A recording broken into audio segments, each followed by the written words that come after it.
10 اوت. بابا لنگدراز عزیز، از روی شاخه درخت بید مجنون کنار آبگیر چراگاه این نامه را می نویسم. قورباغه‌ای زیر پایم غرغر می کند. ملخی بالای سرم می خواند و 2 مارمولک کوچک شیطان از تنه درخت بالا و پایین می روند. 1 ساعت است که اینجا نشسته ام. جای راحتی است، به خصوص که نازبالش روی آن گذاشته باشی. با قلم و کاغذ بالا آمدم به این امید که یک داستان کوتاه جاودانی بنویسم، اما با قهرمان زن داستان مشکل دارم. نمیتوانم وادارش کنم که آنطور که میخواهم رفتار کند. به همین دلیل آن را کنار گذاشتم تا نامه‌ای برای شما بنویسم، هرچند که شما را هم نمیتوانم وادار کنم مطابق میل من رفتار کنید. اگر هنوز هم در آن شهر وحشتناک یعنی نیویورک به سر میبرید، دلم میخواهد میتوانستم قسمتی از منظره زیبای آفتابی را به همراه نسیم خنکی که میوزد برایتان بفرستم. روستا بعد از 1 هفته بارندگی بهشت میشود. صحبت بهشت شد. آقای گلوک را که تابستان گذشته درباره‌اش نوشتم به خاطر میآورید. کشیش کلیسای سفید کوچک کورنرز را میگویم. بیچاره زمستان پیش بر اثر زاتوریه درگذشت. 5-6 دفعه پای موعظه‌اش نشسته بودم و با عقایدش کاملا آشنا بودم. او تا دم مرگ سر حرفش ماند. به نظر من اگر مردی 47 سال به چیزی معتقد باشد و در اعتقادش کوچکترین تغییری ندهد، باید مثل موجودی کمیاب در موزه نگهداری شود. امیدوارم در بهشت با چنگ و تاج طلایی خود خوش باشد.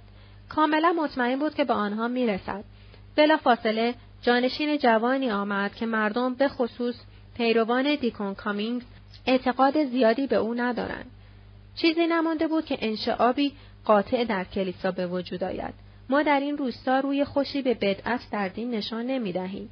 طی هفته‌ای که باران می‌بارید من در اتاق زیرشیروانی نشستم و از خواندن کتاب حظ بردم. بیشتر آثار استیونسن را می‌خواندم.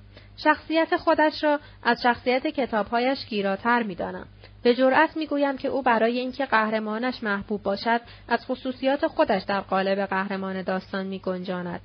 حسن او این بود که با $10,000 که پدرش به او بخشیده بود 1 قایق تفریحی خرید و با بادبان‌های برافراشته به دریاهای جنوب رفت. او آدمی ماجراجو بود. اگر پدر من هم برایم $10,000 گذاشته بود همین کار را می‌کردم. تصور بادبان‌های برافراشته دیوانه‌ام می‌کند. دوست دارم نواحی گرمسیری را ببینم. دلم می‌خواهد همه دنیا را ببینم. روزی به دور دنیا سفر خواهم کرد. جدی می‌گویم بابا. روزی که نویسنده بزرگ یا نقاش یا هنرپیشه یا نمایشنامه‌نویس یا هر شخصیت بزرگ دیگری شوم این کار را می‌کنم. عاشق سیر و سیاحت هستم. 1 نگاه به نقشه کافی است تا هوس کنم کلاه بر سر بگذارم و چترم را بردارم و راه بیافتم. قبل از مرگم نقش‌ها و معابد جنوب را خواهم دید. غروب 5 شنبه. در آستانه در. خیلی سخت است که اخبار را بنویسم. جودی آنقدر فیلسوف شده که دلش می‌خواهد به جای صحبت درباره اخبار معمولی بحثی جامع درباره دنیا ارائه کند. اما اگر اخبار را می‌خواهید بفرمایید. 3 شنبه پیش همه خوک‌ها به آب زدند و فرار کردند. از 9 خوکی که رفته بودند فقط 8 تا برگشتند. نمی‌خواهیم تهمت بزنیم، ولی به خانم دود شک داریم. حدس می‌زنیم 1 خوک به خوک‌های او اضافه شده است.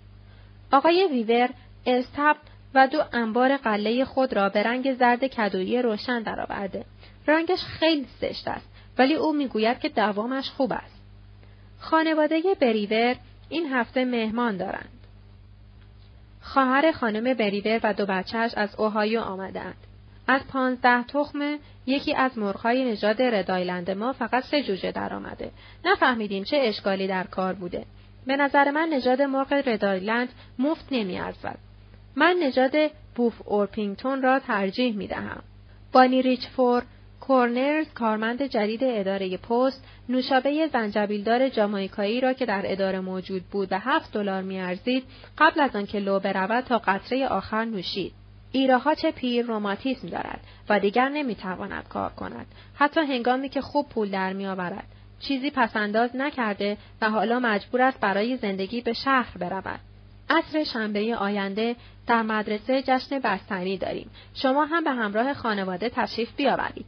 کلاهی تازه به قیمت 25 سنت در اداره پست خریدم. این آخرین عکس من است. داشتم میرفتم علف خشک بچینم. هوا تاریک شده و چشمم نمی‌بیند. در هر حال خبرهایم هم تمام شد. شب بخیر، جودی.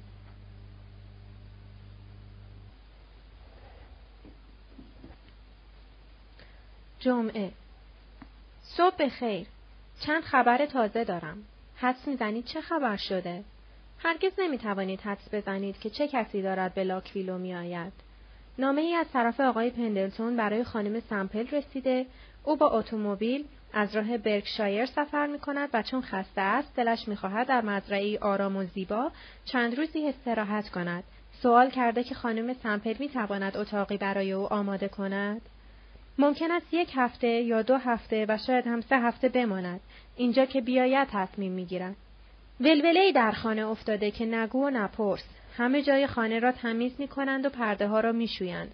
امروز به کرونرز می‌روم تا 1 رومیزی و 2 قوطی رنگ قهوه‌ای برای کف سرسرا و پله‌های پشتی بخرم. خانم دود فردا می‌آید تا پنجره‌ها را تمیز کند. به سبب وضعیت اضطراری فعلا قضیه سوءظن در مورد بچه خوک را فراموش کرده‌ایم. با توجه به جنب و جوش ما ممکن است فکر کنید این خانه قبلا خیلی کثیف بوده، ولی مطمئن باشید خانم سمپل هر عیبی که داشته باشد کدبانوست. اما بابا جان، کار آقای پندلتون هم مثل همه کارهای مردان است. او اصلا مشخص نکرده که کی می آید، امروز یا 2 هفته بعد. ما که دائم چشم به راهش هستیم. فقط اگر دیر کند مجبوریم 1 بار دیگر نظافت خانه را از سر بگیریم. آماسی گروور را به درشکه بسته و آن پایین منتظر من است. درشکه را خودم میرانم. اگر گروور را میدیدید نگران من نمیشدید.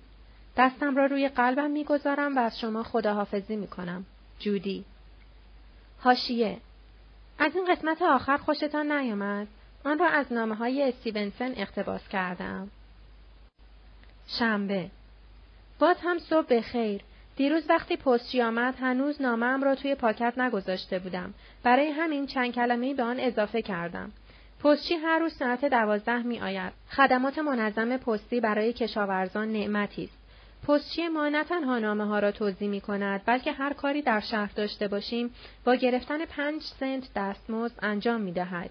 دیروز برایم بند کفش و 1 قوطی کرم صورت قبل از خرید کلاه تازه‌ام آفتاب پوست دماغم را سوزانده بود و 1 کراوات گره پهن آبی و 1 جبه واکس سیاه آورد و فقط 10 سنت دستمزد گرفت. ضمناً او برای ما تعریف می‌کند که در دنیای بزرگ چه می‌گذرد. چند نفر مشترک روزنامه هستند و پستچی همانطور که روزنامه‌ها را توزیع می‌کند، اخبار را برای کسانی که مشترک نیستند بازگو می‌کند.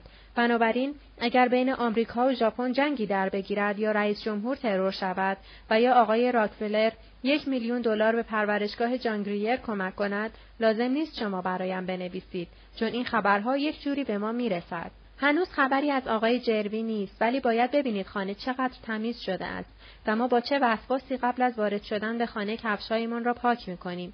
امیدوارم هرچه زودتر سر و کله‌اش پیدا شود، چون دلم می‌خواهد با کسی حرف بزنم. راستش را بخواهید خانم سمپل بیشتر وقتها متکلم وحده است. هیچ وقت نمی‌گذارد کسی وسط حرفش بپرد. یک نکته جالب در مورد مردم این منطقه بگویم. دنیای آنها در همین تپه خلاصه می‌شود. می‌فهمید که اصلا متوجه دنیای بیرون نیستند. این نکته در مورد پرورشگاه جان گریر هم صادق است. در آنجا همه فکر و ذکر ما محدود به 4 دیواری پرورشگاه بود.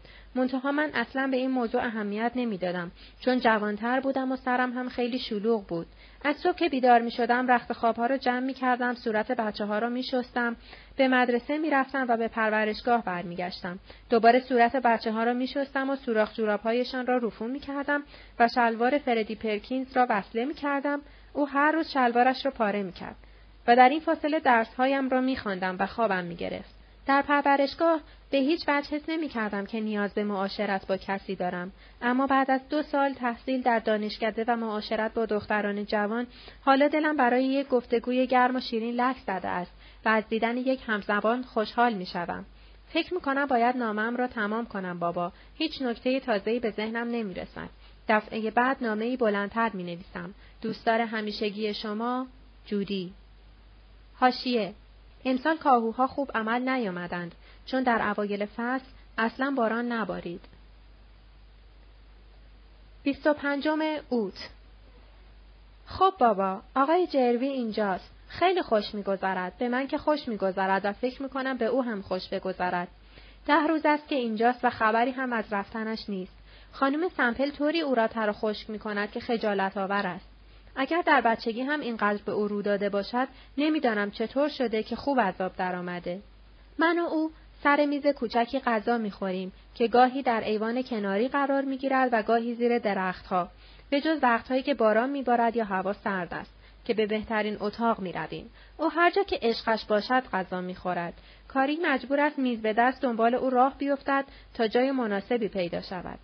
اگر جایی که انتخاب شده شلوغ و پر سر و صدا از آب در بیاید، کاری باید بند و بساط را به جای دیگری منتقل کند که البته در این موارد آقای جروی زیر ظرف شکر $1 انعام برایش می‌گذارد.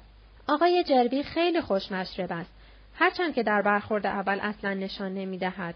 در نگاه اول یک پندلتون تمام عیار است، اما حتی یک ذره هم به خانواده پندلتون نبرده است.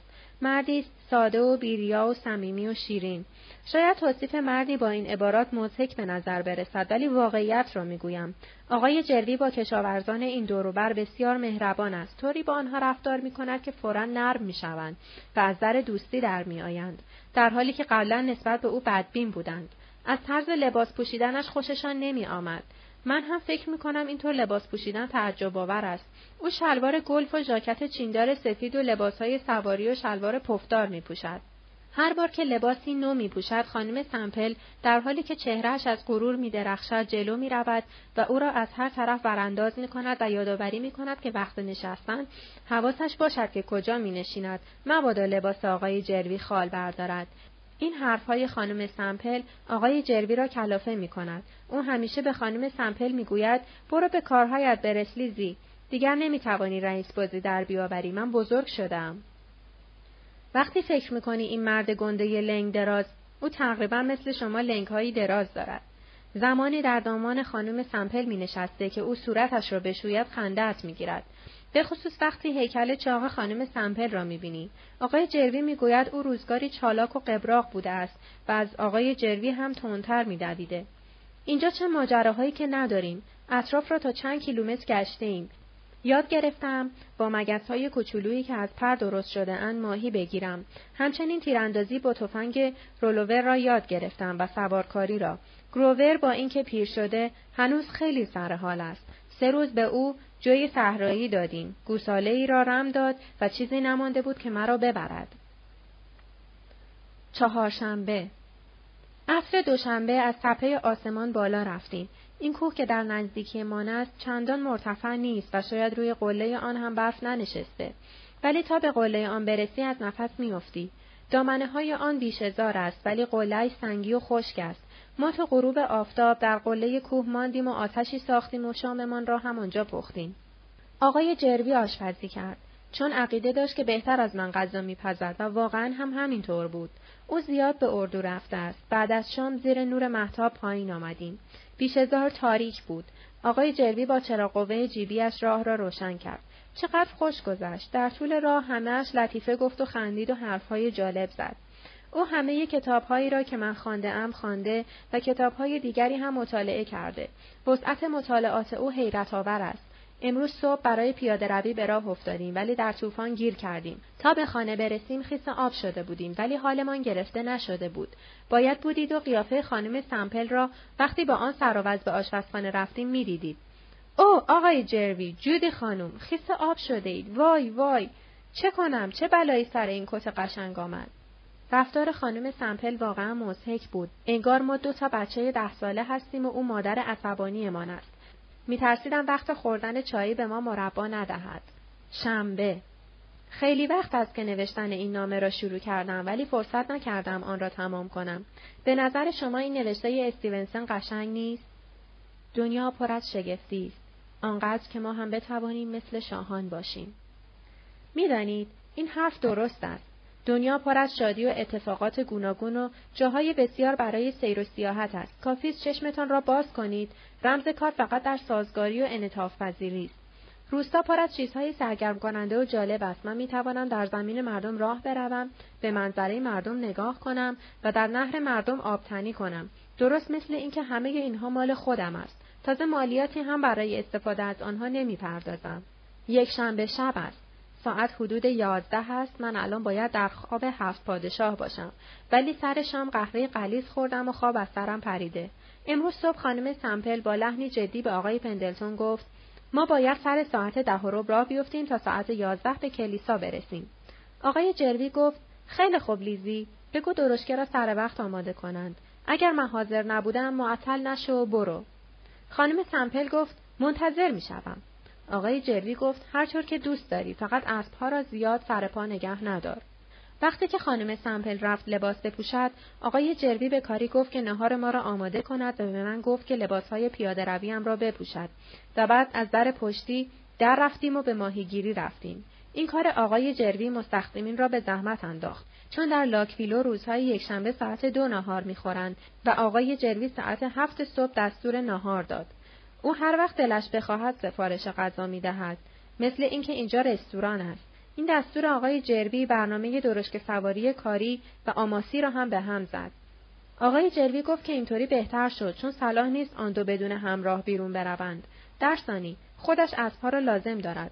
تا حالا حرفی به این موسیقی شنیده بودید؟ بیچاره خانم سمپل معتقد است کسانی که روزهای یکشنبه به ماهیگیری می‌روند جایشان در قعر جهنم است و این فکر سخت آزارش می‌دهد، چون خودش را مذمت می‌کند که چرا وقتی آقای جروی کودک بوده آنطور که باید و شاید او را تنبیه نکرده است.